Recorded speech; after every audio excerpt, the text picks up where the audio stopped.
Merci, Monsieur le Président. On l'a dit, la corruption est un problème endémique. On le retrouve sur tous les continents. Il n'est pas propre à un continent, à une culture, il est propre au pouvoir et à la non-transparence. La corruption est un phénomène dévastateur, dévastateur sur la disponibilité, la qualité et l'accessibilité des biens et services liés aux droits humains.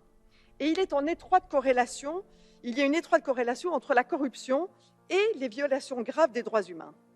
Pourtant, le régime global des sanctions n'a pas inclus la corruption en tant que telle comme étant un phénomène de violation grave des droits de l'homme. Et donc je pense qu'il y a là une nécessité de corriger le tir et de pouvoir avoir la corruption dans ce mécanisme. Je donne un exemple. Les États-Unis, en 2020, ont sanctionné un certain monsieur Dan Gertler, qui est un magnat israélien, acteur en République démocratique du Congo, qui a volé plus de 4 milliards de dollars au peuple congolais par des opérations minières qui sont des opérations minières opaques.